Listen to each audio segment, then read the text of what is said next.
부동산 정상화 시켜야 됩니다, 대한민국. 네. 이게 참 쉽지가 않습니다. 하지만 또 해내야죠. 지금 함께합니다.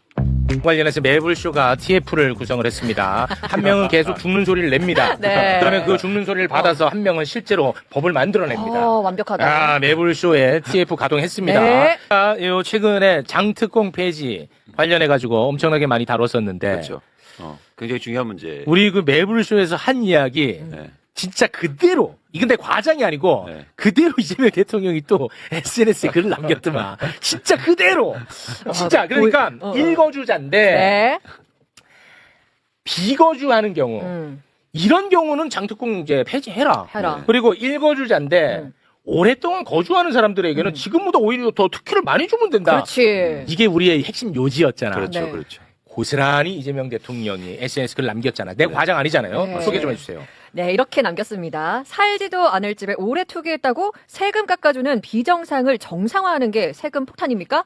잠시 조용하다 싶더니 부동산 투기 조장 세력이 다시 활동을 시작하는 모양입니다. 일부 야당이 낸 장특공 제안 법안은 정부와 무관한데도 마치 대통령이 낸 법안인 것처럼 조작해 공격하고 있습니다. 1주택자의 주거를 제대로 보호하려면 비거주 보유 기간에 대한 감면을 축소하고 그만큼 거주 보유 기간에 대한 감면을 더 늘리는 게 맞을 겁니다. 비정상의 정상화, 부동산 투기 탈출은 이 나라의 최후 생존 전략입니다. 집값이 안정돼야 보금자리 만들어 결혼도 하고 아이도 낳아 기를 거 아닙니까? 그대로. 야, 난 얼마나 감사한지 몰라요, 네. 지금. 네. 이재명 대통령이 되게 중요한 말씀을 일단 하셨고요. 그리고 심지어 이 글을 출장 중에 그러니까 얼마나 진짜 네. 진심이야. 네, 그렇죠, 그렇죠. 네. 그리고 말씀을 저희가 뭐 오늘도 드리고 계속 드리겠지만 이 장특공제는 한국의 부동산 시장을 왜곡시키고 그럼. 그리고 과도하게 투기하는 사람들을 만들어냈다. 네. 그런 측면에서 변화가 반드시 필요했다고 생각합니다. 네. 근데 그동안 왜 그러면 그렇게 중요한 거 안 했어? 왜 이거 잘 안 했어?라고 하면 저는 정치적으로 해석했기 때문이라고 봐요. 뭐냐면 지금도 그런 논란들이 있는데 예를 들어서 1가구 1주택자도 세금을 내게 해. 때려잡아? 그러니까 그 논리를 계속 생각하다 맞아. 보니까 네. 아무도 사실은 건드리지 못한 거죠. 그렇습니다. 그런데 어쨌든 이재명 대통령은 계속 표 계산하지 않겠다. 네. 그리고 정말 부동산 시장 정상화시키겠다. 이런 기조를 유지하고 있으니까 네. 당연히 장특공제 관련해서 이런 방향으로 가야 됩니다. 네. 네. 자, 그러면은 우리 최혁진 의원님이 그러니까 최혁진 의원님 외 많은 그 소수 정당의 의원님들로 시작된 이슈야, 이게. 맞잖아요. 예, 맞습니다. 그러니까 최혁진 의원으로부터 시작된 이슈인데 네. 일거주, 일가구 실거주자들에 대한 예. 혜택을 더 늘리는 거는 원래 그 법안에는 안 들어가 있었잖아요. 그렇죠. 예, 그거 예. 어떻게 될까요? 그래서 이제 기존 법이 이 보유세를 소위 말하는 보유세에 대한 공제를 폐지. 사실 이제 한두 가지 먼저 말씀드리면 우리는 다 아는 얘기지만 일부 보수 진영에서 이걸 호도해서 지금 막 뿌리고 맞아요. 있더라고요. 네. 무슨 얘기냐면 내가 5억의 집을 샀는데 집값이 올라서 10억이 됐어요. 네. 근데 10억에 대해서 엄청난 세금을 때리는 거 아니냐? 나 어떡하냐? 5억이나 내가 투자했는데 그게 아니고 5억의 집을 샀는데 10억이 됐으면 내가 번 돈 5억만 과세 구간이 되는 건데 네. 살지도 않고 보유만 해도 40% 공제를 해준다는 거잖아요. 그렇습니다. 그럼 내가 10채를 갖다 살지도 않으면서 뿌려놓으면 공제가 도대체 이게 얼마를 버는 거예요? 그렇지. 대한민국에 이렇게 쉽게 돈 버는 일이 뭐가 있겠습니까? 없어요. 일하면서 살아가면서 염장 지르는 거고. 네. 그래서 이제 기존의 윤종호 의원 등 진보 정당 등이 소수 정당 등이 낸 법안은 저희가 같이 했던 것은 실거주자에게 특별한 혜택이나 불이익이 있는 거 아니냐라고 하는 오해를 살 수 있기 때문에 네. 지난번에 최욱 앵커님이 이야기를 하셔서 곧바로 법을 내버렸습니다. 곧바로. 오, 진짜요? 예, 곧바로 법을 냈어요. 딱 냈는데 오전에 제가 법안 발의하겠습니다. 딱 그랬더니 오후에 벌써 10명이 다 동의해가지고 발의해버렸어요. 예, 오늘 우와, 기자회견 대박. 했습니다. 그래서 와. 보유에 대한 공제는 0% 다 날려버리지만 실거주자한테 다 옮겨버렸어요. 그거를? 그래서 우와, 공제를. 대박. 예, 그래서 뭐 아까 5억 투자해서 내가 열심히 살아서 돈 벌고 했는데 너무 운이 좋게 집이 10억이 됐어요. 5억 번 돈도 80%까지 공제 가능하게 집 실제 거주하는 사람들한테 실제 혜택이 돌아가게 해놨습니다. 와. 야, 이거 13분이 함께 했어요? 예. 와. 뭐 조금 더 받으면 몇십 명 했을 것 같은데요. 우선 발의를 해야 제가 또 최욱 앵커님 뵐 낯이 있기 때문에 진짜 우선 발의를 훌륭하시네. 했습니다. 자, 요거 이제 평가해 주셔야지, 또 전문가님이. 일단 굉장히 중요한 방향 전환이라고 저는 보고 있고요. 네. 뭐냐면 자산 시장을 움직이는 힘은 말씀드렸듯이 등을 떠미는 방법과 함께 인센티브를 줘서 이끄는 방법이 그렇지. 있단 말이죠. 인센티브. 지금 이 법안에는 두 가지가 들어가 있어요. 거주하지 않으면 예를 들어서 등을 떠밀어서 양도세에 대해서는 세금 정당하게 돼. 네. 그 법안 하나 하고 또 하나는 뭐냐면 오래 살수록 대신 인센티브를 많이 줄게. 혜택을 더 줄게. 라는 법안이 포함되어 있어요. 그러니까 그동안 정치권에서 특히 일종의 진보당을 중심으로 해서 나온 어떤 법 등은 뭐냐면 등을 계속 떼미는 거예요. 혜택 없어. 세금 다 내야 돼. 그렇지만 그걸로는 사람을 움직일 수 없습니다. 그렇습니다. 그렇기 때문에 이번 법안은 뭐냐면 실거주를 오래 할수록 혜택이 늘어나는 구조를 갖고 있기 때문에 네. 사람들이 그쪽으로 갈 수 있다는 거죠. 근데 이제 의미가 있는 게 또 하나 뭐냐면 이제 이 법안에 대해서 어떤 또 일종의 딴지를 걸고 있냐면 뭐예요? 이거죠. 뭐냐면 내 지금 거주하지 않는데 언젠가 거주할 거야. 그래서 나 갖고 있는 거야 라고 하는 사람들이 많아질 수 있잖아요. 그래서 계속 보수 논란들도 어떤 얘기를 하냐면 나 직장 때문에 어쩔 수 없이 저 집에 못 살아요 지금. 근데 나 1가구 1주택자야. 근데 왜 날 자꾸 괴롭혀? 라는 논리거든요. 네. 그게 해당이 안 돼요. 무슨 얘기냐면 나중에 그러면 직장을 옮겨서 이 집에 실제로 거주하면요. 그때부터 다시 공제율이 살아나는 거예요. 맞아. 이게 논란의 문제가 아니에요. 그래서 이제 이 법안은 논란이 없는 법안입니다. 와, 그러니까 완벽한 법안. 그 사이에 안 팔면 네. 어차피 내가 가서 살면 되니까. 그렇죠. 그럼 살 집인데 왜 그 전에 팔아요? 언젠가 산다며. 아, 그러네. 그러면 살면 되잖아. 이야, 이거 완벽한 법이래. 네. 아, 근데 제가 깜짝 놀랐어요. 저 물어보고 싶었던 게 최욱 앵커님 뭐 대통령님하고 몰래 저녁에 뭐 소통하세요? 아, 저는. 지난번에 방송하고 아니, 예? 이제 이광수가 뭐 하는 것 저는 같아. 그날 이광수. 가자마자 그날 이광수 뭐 하는 밤부터 것 이 법안을 막 만들었거든요. 네. 그날 밤부터 만든 거예요. 근데 갑자기 이거 법안 공발 딱 올리는 시점에 네. 올리기 바로 전날 밤에 대통령께서 저거 아까 트윗 올리셨어요. 와, 예? 이거 얼마나. 페이스북에. 그러니까 쫙 와서 다들 공부해 주시잖아요. 와, 그래. 아, 이거 뭐지? 매불 뭐지, 정말? 이광수 뭐 하는 것 같아, 이광수. 뭔가 뭐 있는데, 있어. 이게. 아니, 네. 이거는 이광수 뭐 있어. 우리가 왜 그러냐면 상식적인 얘기를 하고 있기 상식이니까 때문에요. 통하는 거야. 그 예. 정상을 얘기하니까 정상이니까 통하는 거야. 그러니까 모두 예. 다 생각할 부분이기 때문에 특별한 게 아니란 말이에요. 그렇습니다. 그래서 이제 우리는 이 최혁신 의원님 발의한 이 법안은 이제 논란의 여지가 전혀 없다. 와, 이거 너무 좋다. 그런데 저는 만약에 좀 더 가능하다면 실거주에 대해서 아예 공제 비율을 올려도 될 것 같아요. 더 인센티브를 준다. 좋다. 네. 그래서 그러니까 왜냐하면 이건 거죠. 시장을 진짜 움직이려면 예상보다 더 많이 변화시켜야 돼요. 규제도 그렇고 예를 들어서 혜택도 그렇고. 혜택도 그렇고. 네. 근데 질문. 근데 전세가 없어졌다라고 앓는 소리 하는 기사나 댓글을 제가 봤거든요. 그거는 어떻게 되는 거예요? 전세가 없어요. 막 요즘 난리던데. 그거는 이제 저희가 다음에 또 얘기 드리겠지만 네. 지금 전세가 없는 이유는 매물이 감소해서요. 근데 매물이 감소하는 이유는 특정 지역을 중심으로 해서 예를 들면 전세를 살고 계신 분들이 갱신 계약을 통해서 오래 살기 시작했어요. 그렇지. 그러니까 나오는 매물이 적어요. 네. 그러다 보니까 새로 구하는 분들은 어려운 거죠. 그건 사실입니다. 그런데 그것 때문에 사실은 또 뭐 집값이 엄청나게 오를 거다? 이 부분에 대해서는 우리가 논의를 좀 해봐야 되고 그렇기 때문에 또 다른 대책이나 정책이 필요한 거죠. 네. 네, 좋습니다. 자, 최혁진 의원이 아주 또 발빠르게 아주 최고 완벽한 법안을 냈다는 네. 소식 전달을 아니 근데 전 했습니다. 되게 너무 멋지시다. 진짜 멋있어요. 아니 그래서 국회의원 하시는 거 아니에요? 그러니까. 제가 가장 많이 한 질문이 있어요. 정치는 왜 하냐고요. 일하려고 하고 네. 그리고 많은 사람들을 위해서 이렇게 실제적으로 변화를 일으키려고 하는 거 아닙니까? 맞습니다. 근데 저한테 하는 항상 답이 뭐였냐면 선거 이기려고 한대요. 이겨서 그건 뭐 할 아니죠. 건데. 그쵸? 이겨서 뭐 할 건데. 그러니까요. 그게 핵심 아닙니까? 이겨서 뭐 할 건데. 근데 최혁신 의원님 이런 법안들이 실제로 세상을 바꾸지 않아요. 바꾸는 법이잖아. 그러니까요. 물론 아직 통과는 안 됐지만 네, 그렇죠. 예. 발의한 것만으로도 지금 이미 논의가 시작되잖아. 그렇습니다. 예. 논쟁이 아니고 논의가 시작됐다. 그렇습니다. 그래서 제가 볼 때 이건 논의상으로 이건 크게 문제될 거 없다. 공격받을 요인도 없다는 거예요. 좋아. 이걸로 지금 오세훈이 또 장난질을 많이 하더라고요. 그쵸. 근데 이 법안이면 예. 그런 장난질이 아예 안 먹혀 이제는. 맞습니다. 먹히질 그러니까 않아. 이게 대한민국 미래를 위해서 굉장히 중요한 게 네. 그 윤석열 정부 때 오히려 이 고액의 주택을 소유한 사람들에게 특혜가 갈 수 있는 정책 환경을 많이 만들었어요. 네. 잘 아실 거예요. 네. 그럼 예를 들어서 이제 강남 같은 경우에 50억짜리 무슨 집 하나에 투자했는데 2, 3년 만에 한 130억 돼요.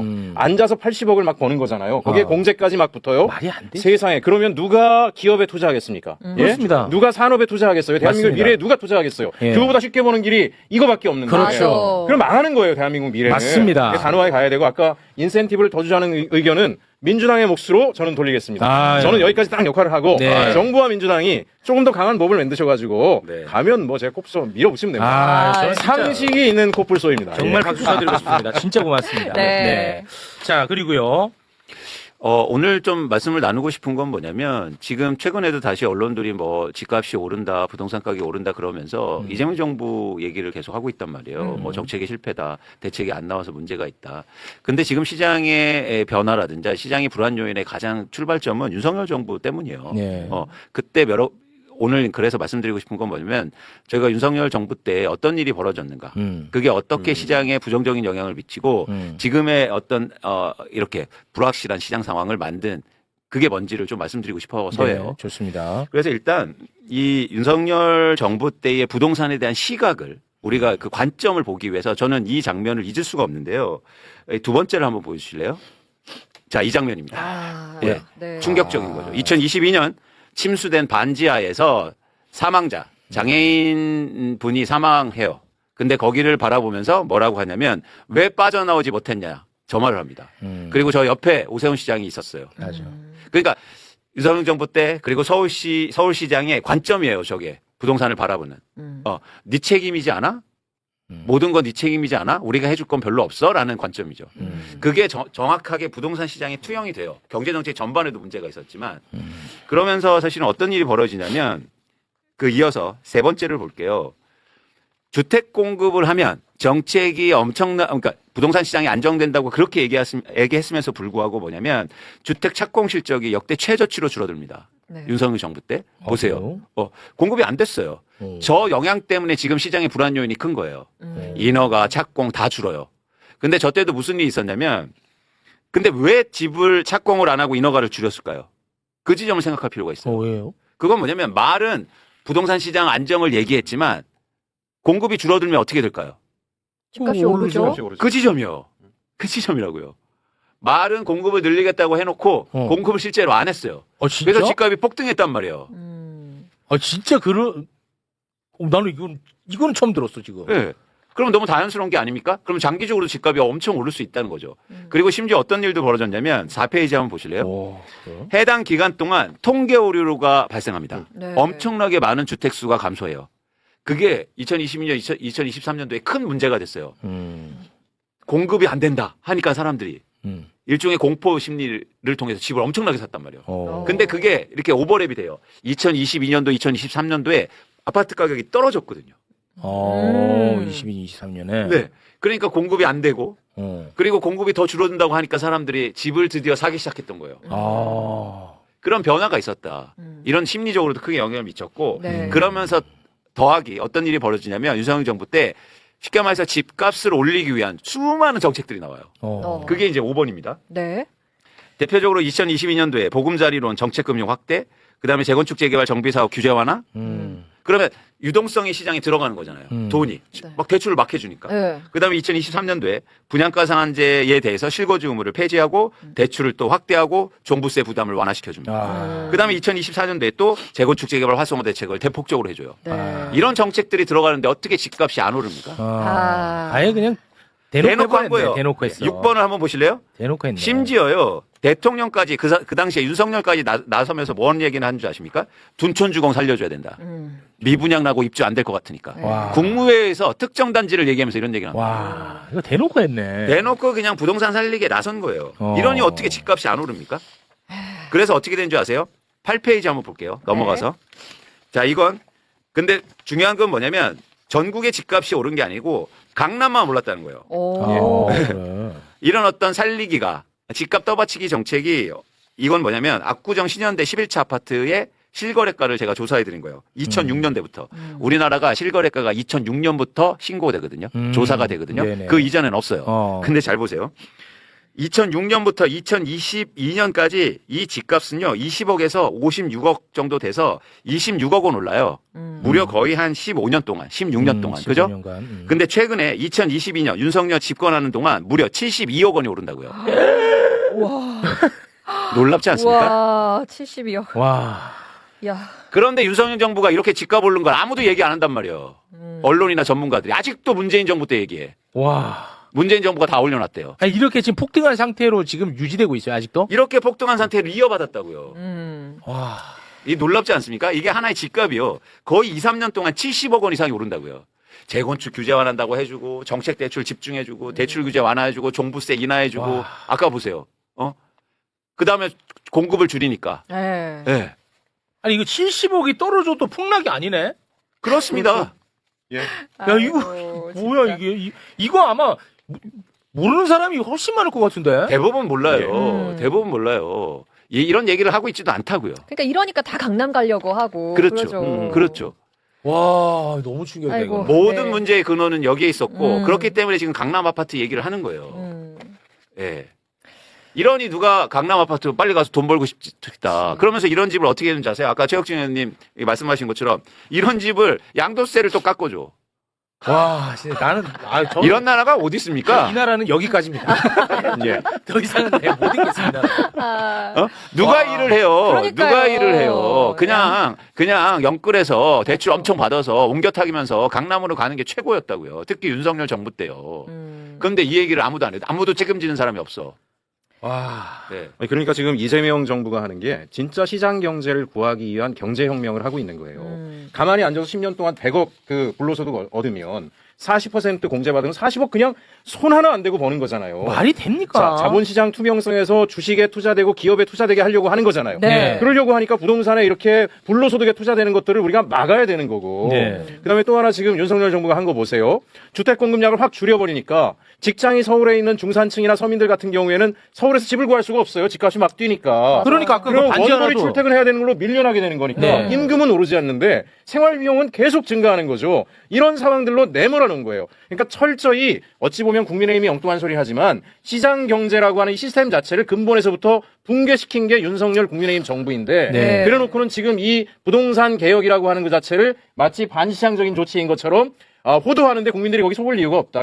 이 사람들은 국민들을 위한 대다수 국민을 위한 정책이 아니라 자기들을 위한 정책을 계속 해왔던 겁니다. 그렇죠. 다시 처음으로 돌아가서 그 아까 그 수혜 그 사진 이거 보니까 진짜 열받네. 예. 아니 왜 사람들이 이런 데서 사는지를 먼저 생각해야 될 거 아니야. 맞습니다. 정책을 그렇죠. 하는 사람들이면. 맞습니다. 예. 그리고 저쪽에 더 신경을 써야죠. 지금 강남 아파트를 신경 쓸 때가 아니잖아요. 그렇지. 근데 둔촌주공 이거 살리게 해야지. 씨. 맞습니다. 예. 이 사람들을 살리게 해야죠. 아, 근데 둔촌주공 살리기를 했어요. 아, 난 진짜. 그런데 아무도 얘기 안 해. 전문가들은 매일 아직도 문재인 정부 대 탓하고 있어요. 자, 이걸 명확히 알아야 돼요. 그래야 변화가 시작되죠. 그런데 반지하를 보면서 저렇게 얘기하는데 더 충격적인 건 9번을 보실래요? 공공주택 착공은 더 줄어요. 이게 제일 문제네 더. 오세훈 시장요. 맨날 공공 얘기하고 뭐 그래요. 아, 서울에 이거 공공주택 착공 더 줄었다고요. 그랬어 또. 예. 이거는 서울시. 예. 이거는 이 책임자가 서울시장이야? 그럼 누가 책임집니까 이거? 약자와의 동행이라며. 오세훈이. 아, 이건 진짜 나 솔직히 천불났다. 난 이런 서울에서는 여기까지입니다. 진짜 더 이상 서울에 못 삽니다. 이건 아니지, 솔직히. 근데 둘이 저기 앉아가지고 이 왜 못 빠져나왔대? 이러고 있다고. 왜 사람들이 여기에 살아야만 하는지를 얘기를 해야지. 전 더 슬픈 건 지네들은 우산 쓰고 있어요. 아, 그 안에서 물 때문에 누군가 돌아가셨는데 지네들은 비 안 맞으려고 우산 쓰고 있어. 아, 이거는 난 진짜 못 참겠다, 진짜. 그러면서 다시 또 서울시장 한다고? 아, 그건 아니지. 근데 좀 민주당도 좀 해야 된다 이제 뭔가. 아니, 이거 좀 해, 좀, 이제는. 아니, 이게 왜, 선거에 왜 도움이 안 돼? 도움이 되지. 그러니까요. 근데 아직도 11번 한번 보여주실래요? 일단은 최혁진 의원님은 절대 복당시키지 마. 이렇게 복당하면 또 이런 목소리를 못 낼 수 있으니까. 이게 아닌데. 이거 뭔가 지금. 절대 복당시키면 안 돼. 이런 목소리를 그래, 못 내면. 일을 큰일 나. 잘하니까. 예. 지금 최고의 퍼포먼스 보여주고 계십니다. 좋아요. 최혁진 의원님. 그렇죠. 진짜 저 좋아합니다, 의원님. 제가 복당이 돼도 이렇게 일하겠습니다. 와. 약속드립니다. 진짜. 와. 네. 네, 11번. 11번. 그런데 이런 장특공제 폐지에 대해서 아직도 이런 논란, 이런 얘기들을 계속 하고 있잖아요. 네. 이제 1주택자까지 세부담 증가하냐? 아니라고요. 아니라고요. 1주택자 실거주하면 다시 공제율 올라가고 세금 적게 냅니다. 그리고 세금을 뭐냐면 사면서 내는 게 아니잖아요. 네. 양도세에서 내는 거예요. 아, 이러면 누가 집 사냐라는 게 헤드라인에 어떻게 이걸 올려? 아니, 내가 그냥 가만히 집만 산 걸로 집값이 올라. 오른 것에 대한 세금을 얘기하는 건데, 이러면 집을, 저게, 그렇죠. 그리고 실거주로 살면 똑같이 그리고 혜택을 늘려준다니까요. 네. 그럼 더 사야지 실거주로. 그래서 무리한 주택 수요가 줄게 되는 거예요. 네. 내가 진짜 살 집을 그렇지. 사게 되고 어. 그리고 나 절약하고 그렇죠. 잘 모아서 살 거야. 그럼 이제 근데 공급이 지금은 되는 어떻게 거야. 돼요? 그렇죠. 지금은 어떻게 돼요? 빨리 사는 게 이익이지. 맞아요. 살지도 않을 집을. 그렇지. 왜냐하면 공제해 주니까. 그렇습니다. 근데 만약에 최혁진 의원님이 발의한 법안이 통과가 되잖아? 네. 그러면은 오래 살수록 세금을 안 내잖아. 네. 그러면은 갈아타기도 주저하게 될 거 아니야. 그렇죠. 그렇지? 예. 잘한다. 절대 복당 불가야. 우리 의원. 너무 훌륭한 법이야, 이 법은. 너무 훌륭하고 그래서 조금 복당해도 제가 이렇게 일한다니까요. 복당해도. 말씀하신 것처럼 조금 더 바꿔보자고요. 어, 예를 바꿔봐. 들면 어. 10년 이상 뭐 15년으로 늘려. 그러면 15년 정도 살면 그냥 예를 들어서 90% 이상 다 해줘. 면해줘. 그러면은 더 오래 살아. 갈아타기가 될까? 나 같아도 주저할 것 같아. 솔직히. 그렇습니다. 나 같아도. 그렇습니다. 그래서 오래 사는 거예요. 어. 근데 오래 산 집을 또 나중에 이사 갈 수 있을까? 아니에요. 어. 쉽지 않아. 그래서 그 정착이 계속되고 어. 우리나라가 가장 한 집에 적게 사는 나라예요. 아, 진짜요? 7년 미만을 사는 나라가 세상 어디 있어요? 그렇지. 한 집에. 만약에 15년 실거주를 해. 예를 들어. 네. 15년 실거주를 할 때 차익에 대한 양도세를 예를 들어 예를 들어. 예. 100% 감면해 준다고 쳐봐. 그러면 예를 들어 봐봐. 어. 그러면 내가 12년 살고 더 큰 집으로 이사 갈 수 있겠어? 무조건 15년. 야, 3년 우리 좀 그렇지. 참자. 참고 야, 버텨. 이렇게 될 거 아니야? 당연하죠, 당연하죠. 아니 맞잖아. 맞아요. 나도 그렇게 한다니까 나도. 맞아요. 그렇게 해요. 그러니까 이재명 대통령이 계속 얘기하는 거잖아요. 그동안 투자와 투기를 만든 건 뭐다? 구조다. 구조야. 그 구조를 바꾸면 그렇지. 바꿀 수 있다. 어. 개인 탓하지 않겠다. 나도 안 해. 우리가 그 투자한 사람, 투기하는 사람들 탓하지 않겠다는 그렇습니다. 거예요. 구조를 만든 거예요. 그렇습니다. 그래서 구조를 제가 바꾸면 그때 돼요.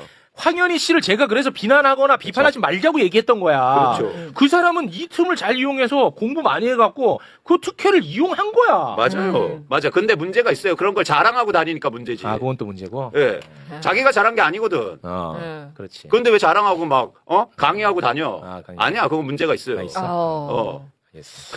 네. 저보다 자, 이제 좀더 이렇게 돼야 음. 이제 우리가 야 이거 정말 영끌을 해서라도 집에다 투자해야 내가 노후가 대비가 된다 이런 거에 내몰리지 않고 그렇습니다. 부부가 그것 때문에 스트레스 받을 일도 없고 그렇습니다. 안정된 주택구에서 거기 살면서 그렇습니다. 약간의 여윳돈 가지고는 주식에 분산 투자해서 그렇지. 과외소득 올리고 아. 또 재생에너지 무슨 협동조합 이런 데 투자해서 에너지 배당 그렇지. 받고 그래야 대한민국이 바뀌는 거예요. 그렇습니다. 예, 생활도 중산층의 생활도 안정이 되는 거고. 그렇습니다. 애들도 자꾸 전학 다니면은 친구도 없고 그게 뭐가 좋아요, 그게. 그래요. 그래서 주식시장도 우린 더 얘기하고 더 건강해져야 됩니다. 아, 그렇죠. 네. 쓰레기 같은 것들 너무 많잖아요. 그렇죠. 그게 정상화돼봐. 그러면은 나만 해도 제가 이제 전세를 사는데 그거 다 빼가지고 나는 월세로 들어가고 이거 주식에 묻겠어. 나만 해도. 그 배당주로 이렇게 배당주로 해가지고. 받겠어. 예. 배당 많이 주는 ETF 넣어가지고. 그렇지. 그게 꼬박꼬박 합리적이에요. 다달이 받겠어. 그렇지. 그게 합리적이에요. 그럼 삶이 얼마나 여유 있겠어. 참 여유 있지. 대한민국 산업자본 넘쳐나지. 그렇지. 그렇죠. 근데 요즘은 다 영끌해가지고. 근데 지금은 어떠냐? 어. 지금 주식 전문가도 주식 잘 해갖고 요거 싹 빼가지고 내가 부동산으로 가야지 이 생각을 한단 말이야. 맞습니다. 이걸 끊어내야 된단 그렇죠. 말이야. 그렇죠. 맞습니다.